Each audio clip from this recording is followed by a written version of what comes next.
all about winning. At the end of the day, it's another fight.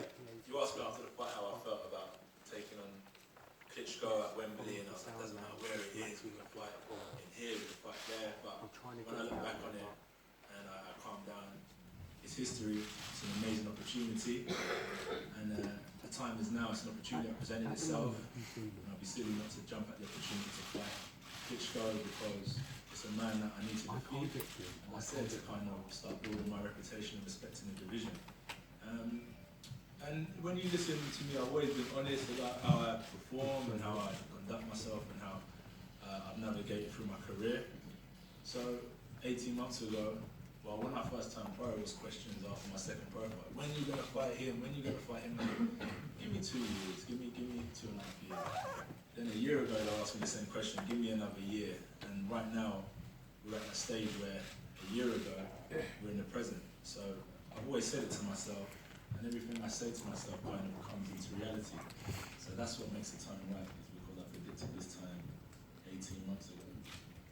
Tyson Fury shocked the world, obviously out in Germany by beating Wladimir. Does that give you a game plan? Does that give you tactics, or have you got to do your own thing alongside Robert McCracken?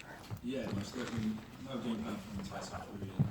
No, I can't really take away anything from watching Klitschko perform that night.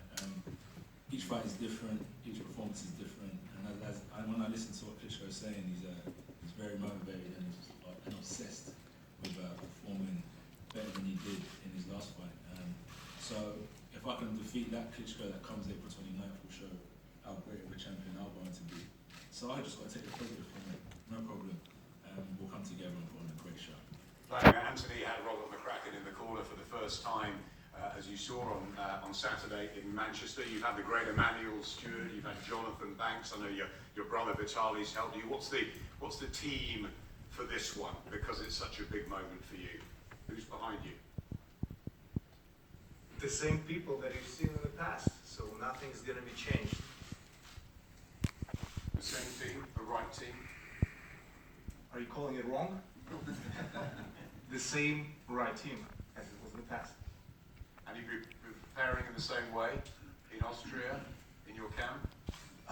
I'll be doing and relying my preparation on experience that I gained in the ring, and I'm an expert how to prepare and make myself ready.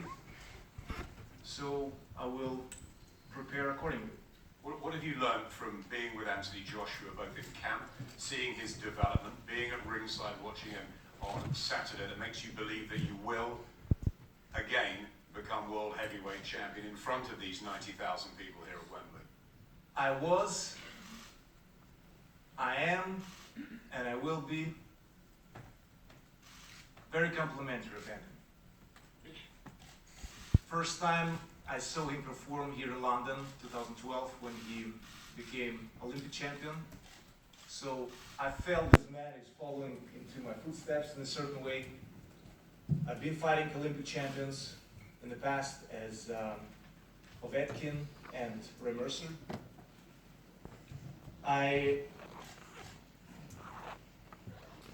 Whatever the outcome of the fight, as I said, I truly believe that he's one of the best heavyweights right now. No disrespect to another champion, as Parker recently became WBO champion, and Wilder, Deontay Wilder, WBC, but I think Anthony's absolutely outstanding athlete. And it's great that actually eventually we meet. I really think that, unfortunately, I will remember this name once again, Emmanuel Stewart, and I told you, Anthony, unfortunately, Emmanuel couldn't see you, and I know he would have been very impressed, and he would love to, meet you as well. So, and I remember Anthony was just, I had Olympic champions in the camp as well, and then the world champions, and so they're always in certain ways self-promoting and showing off. But Anthony was always, respectful, and he was, sitting by the side and just watching, learning, observing. So this quality that's probably a lot of people can take as advice. For me, and in behavior is an example from Anthony. So very backed off and very, very calm in learning. So asking a lot of questions and learning. So he's still learning. And this process will take a long time. And you know, as long as you live, you learn, and better not never stop learning. So I definitely see difference in the way he boxes, as it was 2 years ago, and he had his past fights. So he's getting the self-confidence. He trains. I see how he trains. He trains with modern technologies. Whatever is out there from different sport arts, he's implementing into his workouts. So he's definitely using it for his advantage. And the results are, you know, to see. He's 27, and he's a world champion, Olympic champion, undefeated, 18 fights, 18 knockouts. I mean, how could I not be impressed with that? And we are friends, you know, in a certain way. I did call him little bro. But even with my bro, when we're in the ring, we're very competitive. Or when we used to be in the ring, very competitive.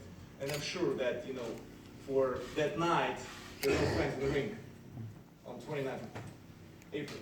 So we definitely will perform. I'm sorry for speaking for you, but we will perform for, you know, from our best. Bring the ring. You've been a professional for a couple of decades.